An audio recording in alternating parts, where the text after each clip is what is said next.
Hey y'all, it's Melissa and welcome back to my channel. If you're new here, my name is Melissa Ellen and I do true crime videos. So subscribe and go subscribe. I don't know what else to say. So welcome to my channel. Today, I'm going to tell you a story of Lauren Spierer, who disappeared 9 years ago from Indiana State University. Now, the thing is she's not the first girl that went missing from Indiana State University. There was a girl by the name of Jill Berman in 2000. There was a girl by the name of Hannah Wilson in 2015. And then there's Lauren's disappearance. And the difference is that Hannah and Jill were both found and justice prevailed for them, and the person responsible was arrested and held responsible.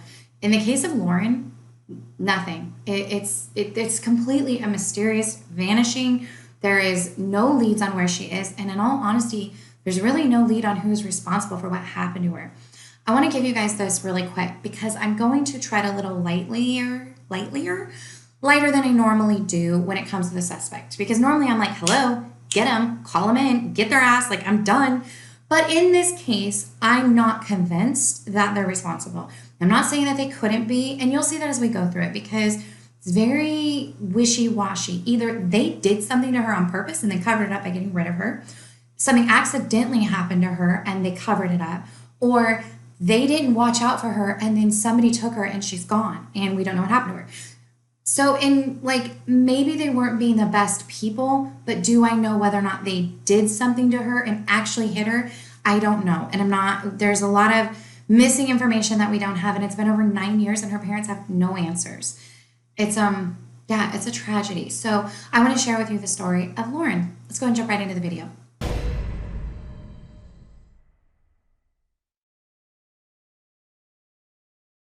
So Lauren was actually born in Scarsdale, New York, January 17th of 1991. When she went missing, she is a little under 5 foot, around 95 pounds. She was wearing black pants and a white shirt. This photo here was captured from surveillance video the night that she went missing. And this is the photo that has been shared over and over and over because this is exactly what she was wearing at the time she disappeared. So she was born to her parents, Robert and Charlene, and she graduated from Edmonton High School in 2009, and then she went to Indiana University. Now, during high school, she used to go to a camp called Camp Towanda in Pennsylvania, and that's where she met her boyfriend, Jesse Wolf. Now, her and Jesse dated somewhat in high school. I don't know when they started dating in high school, and they had been dating at least the 2 years that they were at Indiana University. According to all of her friends, her and Jesse were a wonderful, happy couple. He was great to her. Everything was wonderful.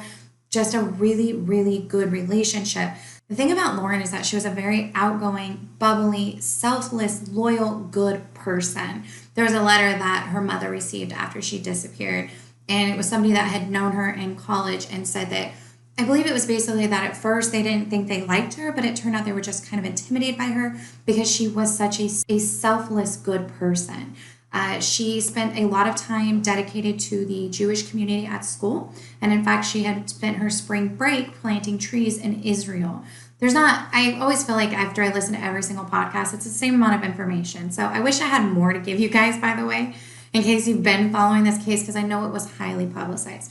So she's at Indiana University. She's been there for 2 years, and this is at the end of the semester going into summer. So I believe she's just finished her sophomore year, and she's studying textile merchandising with a dream of having a career in fashion. So the living arrangements, so we kind of have an idea, Lauren was living in an apartment with a roommate by the name of Tamir, and Jesse, her boyfriend, was living off campus in a house. Now, we are going to talk about some other gentlemen that were involved on the night she disappeared, and we'll get into that, but their apartment wasn't far. So this is all kind of in the general area of the school. If you guys have an experience with off-campus housing, it's going to be that kind of situation. They're all right there in the same area. This bar they go to, it's all walking around. Now, before I jump into the story, there is something I want to make sure that we do include up front. There's a lot of question about Lauren's drug use, okay? And I'm just gonna be very blunt with you. It was kind of twisted and turned and kind of confusing. And here's where I kind of land on the situation, as I've done with some mini stories. First of all, it doesn't matter, okay? It doesn't. If you go missing, you go missing. I don't care what happened or what life you were living. But we do wanna know, was she a total drug addict? Was she a party girl? Was she just experimenting, okay? And my final decision from my research is that just a party girl, just having fun, okay? it seemed that she just liked to have fun sometimes, okay? She was a young girl in college and she liked to drink, and occasionally she liked to experiment or play around. And I'm not all sure what she was doing, but this does seem like she was a little more open to trying some things at her young age than maybe some of us adults are. Cool? We get where we're at? All right. So she did have a condition called long QT syndrome.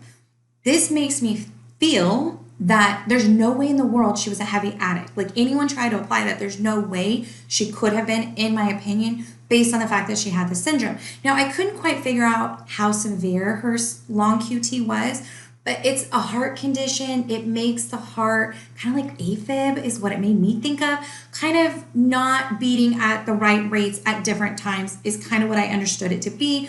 And so who knows if this was she was born with it, did it get worse over time, or was she even on medication? But it does seem to be a serious condition that can be life-threatening and that you are supposed to treat it with medication based on what I could find.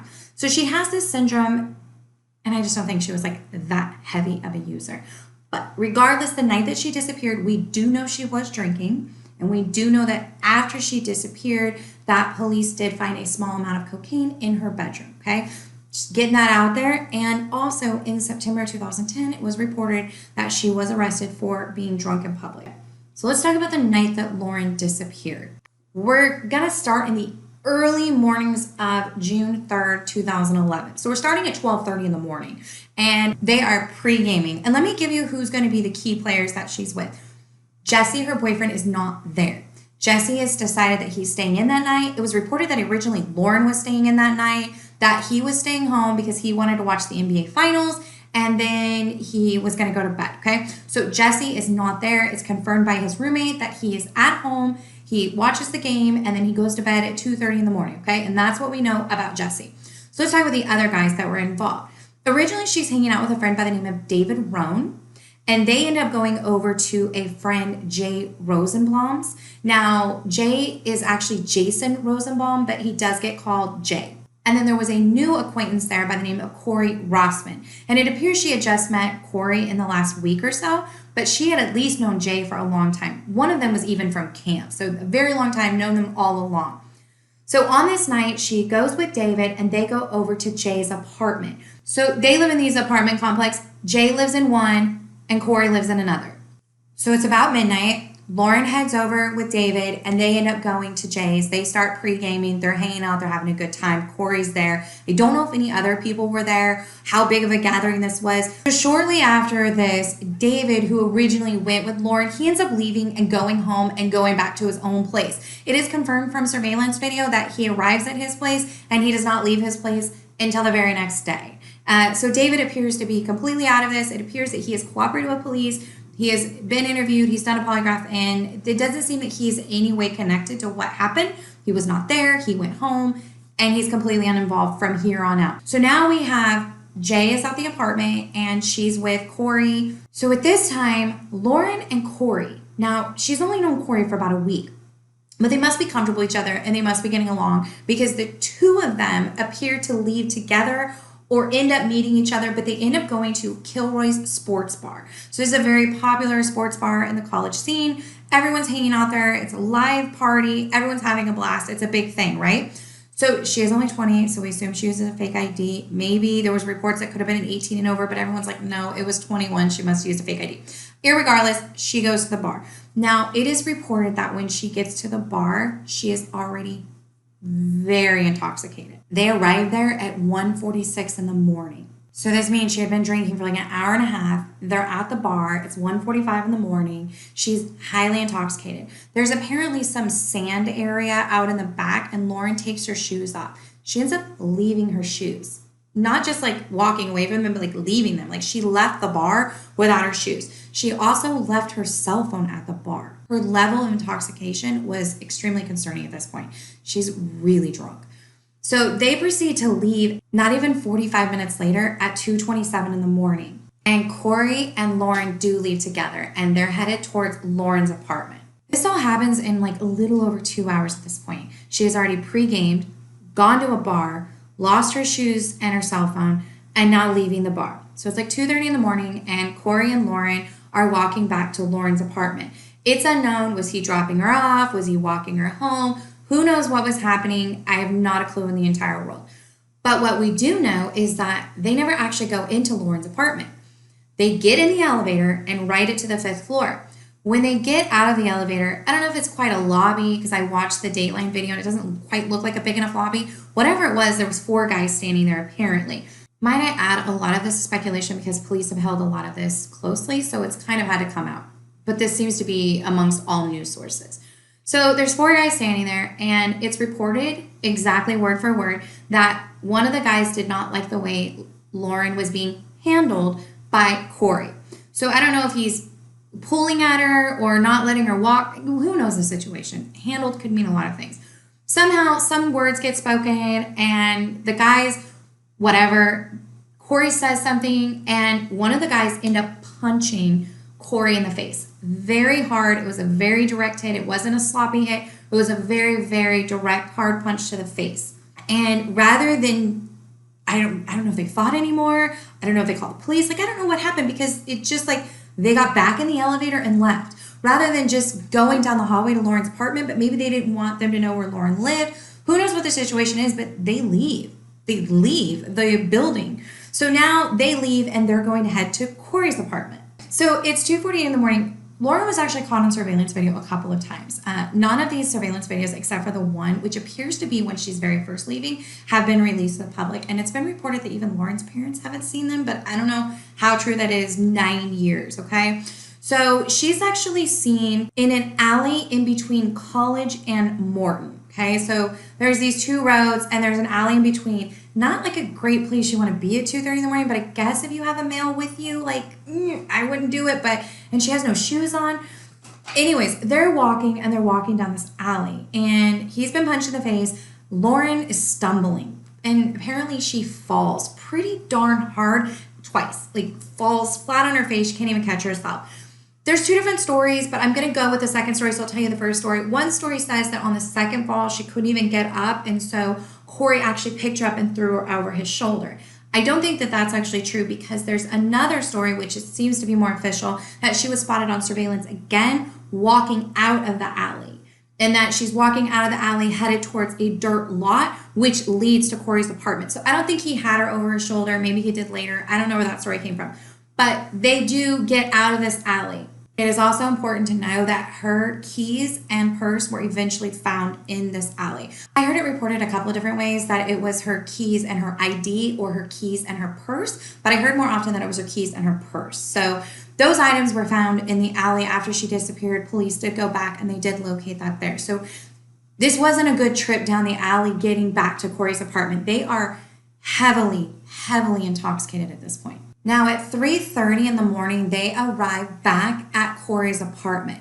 I'm going to tell you this next thing and then I'm going to backtrack really quick. At 3:38, and now this has always been kind of the, maybe this person was wrong on the time. It was reported that somebody said they saw a man throwing a drunk woman into a car. And so it always made me wonder if that was actually Corey putting Lauren over his shoulder. However, there was a private investigator that did look into it. They couldn't find any surveillance of this and they could never prove this. But at 3:30 in the morning, Corey has a roommate and his name is Mike. Michael Beth is his name, but he goes by Mike. And Mike is there at the apartment and he says that Corey does get to the apartment at 3:30. So it does make you think that this wouldn't be correct, that if this had been Lauren at 3:38, they were at Mike and Corey's apartment. So Mike says that Corey and Lauren arrive. Lauren is really drunk and Corey is out of it. That Corey literally starts vomiting onto the floor trying to get into his own bedroom. That he is very sick. And there's a lot of questions of was it from the punch, because it did seem to be a very direct, violently ill, and that he could barely get into his bed, and Mike really, really had to help them. Then it was reported that while Mike was helping, that Lauren left. But then that seemed to be cleared up very quickly, and that's not what happened. That Mike took care of Corey, and then he came back out, and Lauren needed to be taken care of, and Mike was like, I'm done. I don't know if he just didn't want to take care of her or she wanted to keep partying, because he then decides to take her the 30 feet, literally the 30 feet to Jay's apartment. Again, Jay is someone she knows. She doesn't know Mike as far as I know. She'd only known Corey a week, so I don't assume that she knows Mike that well. So Mike takes her to Jay's apartment, is like, can you deal with her? And so Jay is now with Lauren, and Jay is trying to convince her, like, lay down, go to bed, get some sleep. And according to him, Lauren wants to keep drinking. She wants to hang out. She doesn't want to go to bed yet. And so I just find this.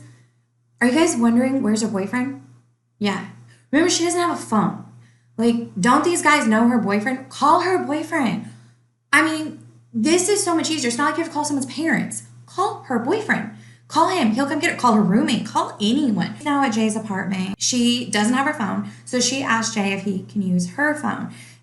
And so we will get into this later. So the report is that Lauren uses his phone, and that Lauren calls David, the guy that she was originally with. He's a friend of hers. He took her to originally, and he's the one who went home. So it's reported that she called David. He did not answer. It is also reported that she called another unidentified male. I find this so interesting. Who? And they didn't answer. There's people who think that maybe it was Jay who made these phone calls. It kind of makes you wonder, right? But according to Jay, nothing comes of this. Nobody answers. Lauren doesn't want to go to bed. Lauren wants to go home. Those phone calls were made at 3:38 in the morning. So he decides to let her walk home. Now, before we get to that, because that actually happens at 4:30 in the morning, let me tell you guys another story. This was all over the news. There was pictures of this white truck. It even showed this, it looked like this white truck was circling the area, and that eventually it looked like a body in the back of this white truck. I mean, it does. It looks conspicuous. I'll put it up for you guys. So this truck was spotted at 4:14 in the morning and 4:24 in the morning. I do want to let you guys know that it was eventually cleared. This person had nothing to do with it. But it made people question another guy who had a white truck, or maybe they thought this was this guy's white truck. I don't really know. Let me give you the story really quick. This was a guy by the name of James McKish. Now, James has been cleared, and he actually did a polygraph on the 2020 Dateline investigation that they did. And apparently, I mean, let's just put him out there for being, not a good person.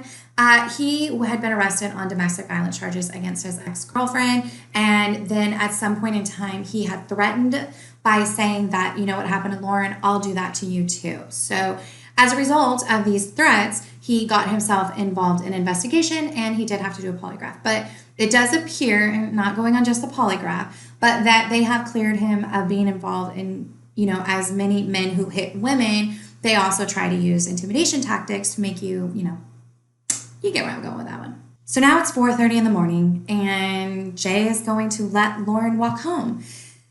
He says that he walked her to the door, and then she walked out the door, and then he says that he watched her. It's also reported that he just went back to bed, but it is said that, in the good side of the story, that he watched her walk from the balcony, and that he watched her walk all the way to the end of the road, and then she needed to make a right and only walk about 100 yards to be at her apartment. So she really was right there. But it's 4:30 in the morning, and a beautiful blonde girl, drunk, with no shoes and no phone, no keys. Did nobody ever dawn? Wait, where?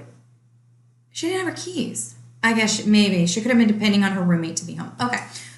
Yeah, she didn't have her keys. Remember, they're in the alley. There was a report at 4:35 in the morning. A man said he heard a woman screaming. We don't know anything more about that, and unfortunately we never will. That witness passed away, and so they were never able to corroborate the story or figure out. But they did say that at 4:30 in the morning, they heard a woman scream from that area, which is exactly the time of when she would have been in that area, if that's what really happened that night. There's a lot of questions, but there's a lot of players involved. So either they all are involved or they're all not involved, because how can one and not the other? Because Mike would have had to lie. Beth would have had to lie. And when he said that Corey came to the apartment, violently vomited, and went to bed and stayed in bed. So he would have had to lie for Corey to be involved. He would have had to lie that he took her over to Jay's house. Jay would have to lie by saying, you know what I mean? Like, coordination of all these people of like, who's lying? Who's not telling the truth? We all know that we try to justify and we cover up and we downplay our involvement. I mean, I don't, because I don't get involved in this, but I get it. I mean, people downplay their involvement when they feel guilt. Even if they're not responsible, they still feel guilt, and maybe they downplay their involvement, but they would have to like fully lie. All of them coordinated together. But it does make you curious because there were phone calls made from Jay's phone, at least to David and to someone else, but those calls weren't answered. So I'm not really sure how that would have helped. The next morning, Jesse is texting Lauren, texting, and he ends up getting a text message back from an employee at the bar that says that Lauren left her phone there. Jesse then contacts Lauren's roommate Tamir, ends up meeting up with her, gets a spare key to the apartment, heads over to the apartment, expecting to open the door and find her like passed out, like maybe she had a rough night, whatever, and she's not there and she hasn't been there. They end up like almost immediately, they contact her parents fly out there, the police are involved, they file a missing persons report, and they start doing searches immediately. Now here's why Jesse is always questioned. Jesse's parents, let me just say this about all of the kids involved. Their parents all seem, I don't know, financially well off. I don't know, I didn't look in far enough, but they all at least seem very financially comfortable, that they do care about their reputation. I don't know how else to say this. Like their kids are in good schools. They care about their future. These kids have plans to do things with their life, and their parents at least have a little bit of means to protect them. So Jesse's parents also fly out. So Lauren's parents arrive, they're searching. Jesse is searching, okay? Saturday, Sunday, searching, trying to find her. This turns into a massive search, okay? Lauren's parents are there, Jesse's there. Everyone is just everywhere. They cannot find her. They're searching all the local places. They're searching trails, woods, lakes, ponds, everything they can think of to try to locate her. Where could Lauren have gone? And trying to backtrack everywhere that she had been and who she had been with. Now, the interesting thing is that, as I mentioned, I don't, because it feels weird, Jesse's parents fly out. Now, they've known Lauren, okay? They've known her since camp. Like, this was his high school girlfriend, and then he went to college with. Like, they know her. And they took Jesse home. So your girlfriend of at least 2 years, and you look for 2 days and then you leave? You just go home? Like your parents came in and scooped you up and took you home? Like it's something you see like on these shows my kids watch, like Gossip Girl or something. Like it seems weird. Like why would you do that? And I don't understand. His parents also went on to make some statements about Lauren, saying that she had been kicked out of camp at one point in time for bringing drugs to the camp. This would have been in high school. First of all, don't go telling any child's things they did in high school that have nothing to do with her disappearance. Don't smear her name like that. Like, we don't do that to victims, okay? She didn't have a rap sheet. She wasn't selling drugs to minors. Like, we don't, so stop. Like, why even mention that? It absolutely had nothing to do with why she disappeared. But it just felt like they wanted to make sure that they made sure their son was perfect, maybe, and that this was all her. But why are you trying to come up with stories when nobody was suspecting Jesse? Jesse was supposedly at home. Now, here's the thing that's interesting, okay? No, theories. Jesse's roommate said that he was there to watch the game and that he went to bed at 2:30 in the morning. But that's bed at 2:30 in the morning. What about after? Like, does anybody know for sure? Just saying, like, where was he after? Because Lauren's accounted for up until 4:30 in the morning. Could Jesse have left? Like, could something have happened? Is that why they took him home? Is that why they were running a smear campaign against her? In my opinion, it's kind of interesting that they would do that. And then, yeah, it's very concerning. And Lauren's parents haven't had a lot of contact with Jesse or any of these kids, in fact. The other guys ended up getting lawyers. Lawyers. If my kid's friend goes missing, I'm not thinking about a lawyer. I'm thinking about taking any money I have to help find their missing friend. Unless I thought my child had anything to do with it. And then I still wouldn't hire a lawyer, just so we're clear. So Jesse is kind of up in the air because I don't have any police information, corroborating information to tell me what Jesse was really doing at 4:30 in the morning and why he is not considered a suspect. But at this point, he's not. He's considered cleared. He's considered he was at home and he was in bed. And as far as we know, that's exactly true. David, the first friend that she went with, it is shown by surveillance video that he went home and did not leave his apartment. Corey was supposedly so intoxicated. So It was said that he did not remember that night by his attorneys. Later, years later, he said that was not true. That was just what his attorney said. But then I didn't get a story from him. But the only thing that he has publicly really strongly said in an interview is that I was not the last person with her. I can't give you any information.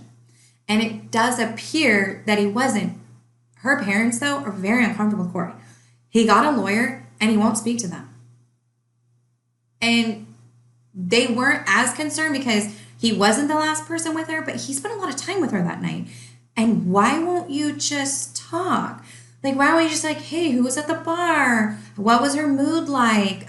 Did she mention anyone else? Like, these are conversations you would want to have on someone who spent the last hours of your child's life with.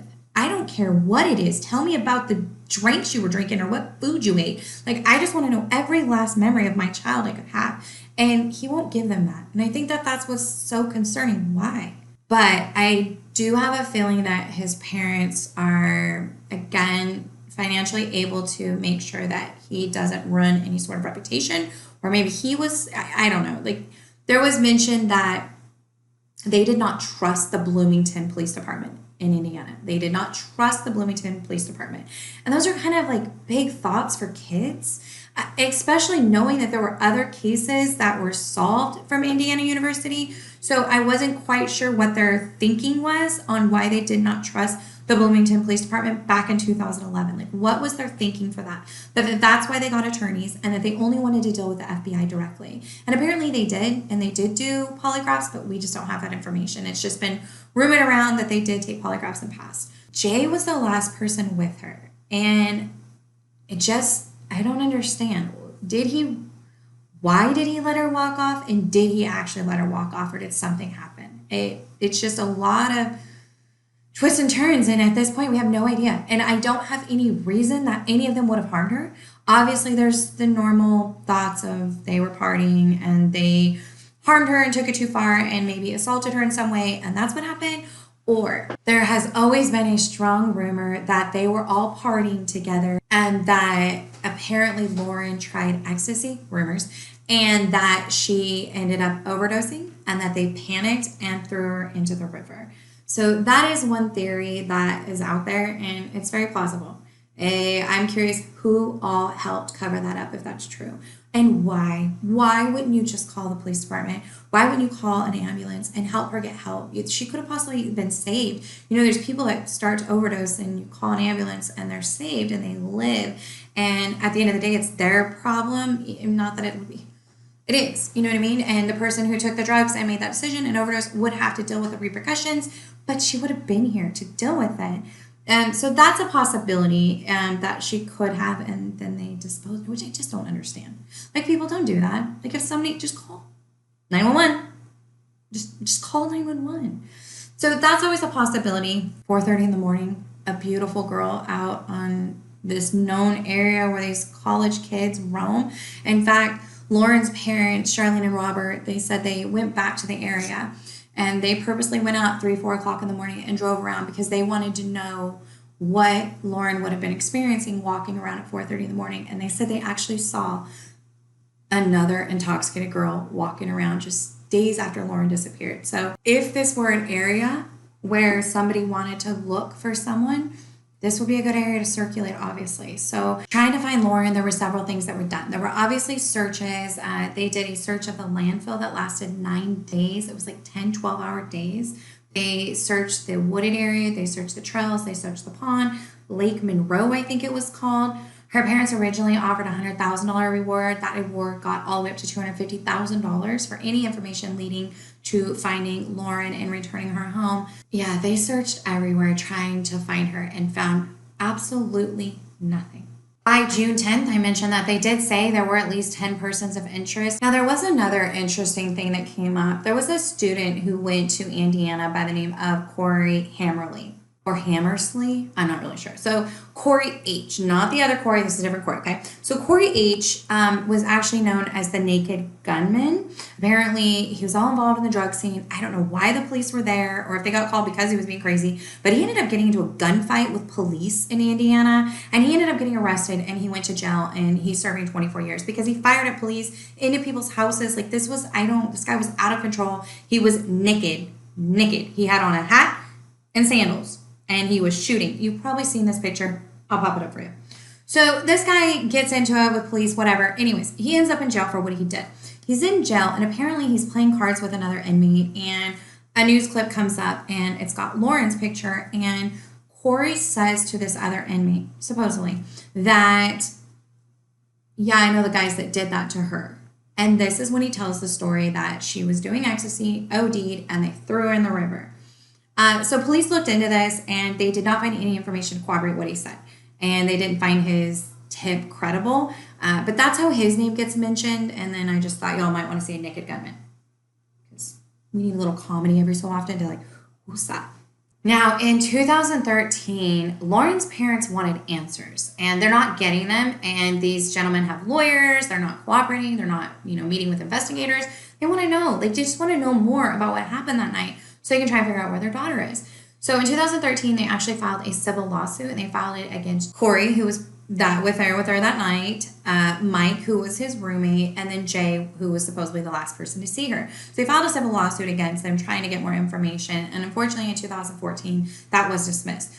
The judge said basically that there wasn't any way to prove, number one, that anything has happened to her, okay? You can't actually prove anything happened to her, and her parents were actually going after them for failing to take care of her, for continue to serve alcohol to someone who is extremely intoxicated and then not making sure they get home. Same as a bar would be held accountable for someone if they are just sloshed and you keep giving them drinks and they pass away from that, you can be held accountable. Or if you just load them up while their keys are in the hand, they watch them get in a car, this is the same thing at my house. If I just give someone alcohol and give it to them and then they die, I'm held liable. This is my home. I'm responsible. So, but in this situation, because you don't have any proof of why she is not around, you can't say that it was them. And there's no proof to say that it wasn't just a result of her drinking. Like, they just don't know because they don't have it, because they haven't found her. So unfortunately, that case had to be dismissed for that reason. Again, on 2020, the story of the OD got brought up again. There was an ex-FBI agent that was working and looking into this case, and he said that somebody wanted to remain anonymous and had given him that information. So that seems to come up a lot, and it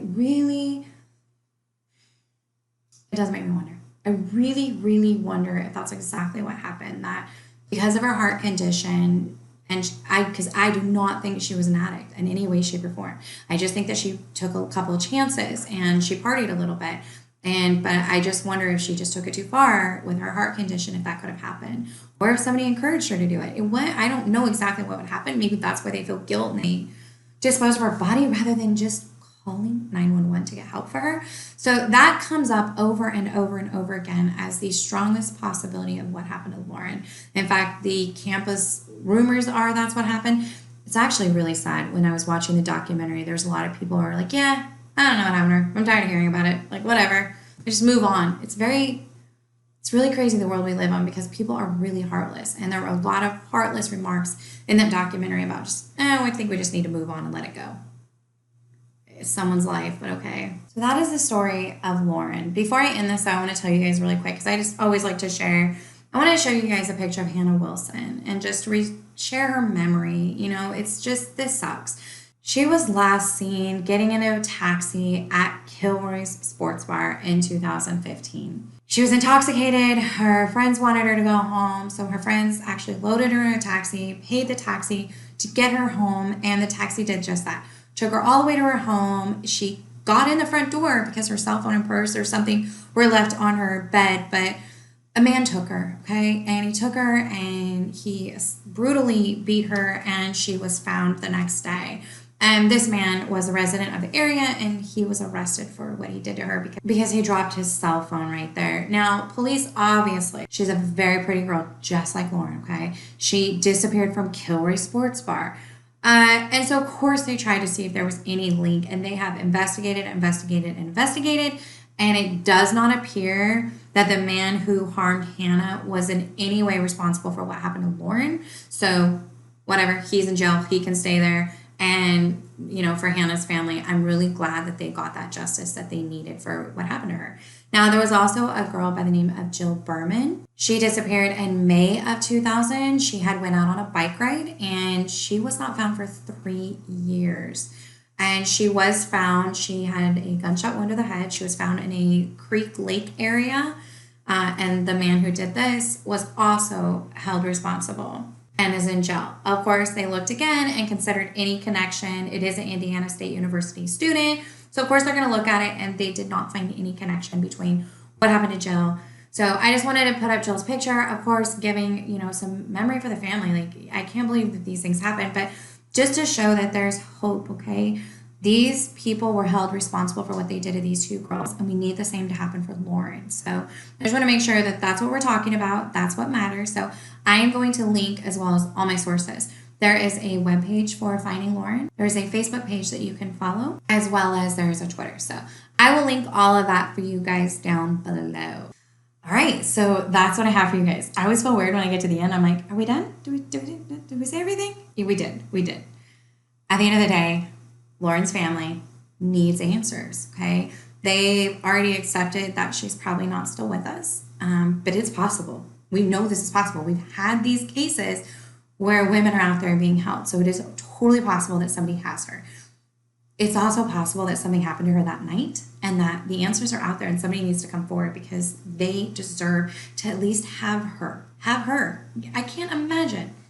Just can't even. I have a 20-year-old in college. Beautiful, like, I don't know what I would do not knowing where she was for the next 9 years. Not a chance. I'd lose my mind. So that's what I have for you guys on Lauren. I do have a question for you guys. A begging, I don't know what you want to call it. You guys have sent me so many wonderful case suggestions using my Google link, like a form, whatever. You guys put it in so nicely, and then I can't sort it, and it's driving me nuts. So anyways, will you guys do me a favor? Drop your case suggestions down below. Please just leave me a comment with who you guys want me to cover. I'm looking for missing, unsolved. Those are the things that I care the most about.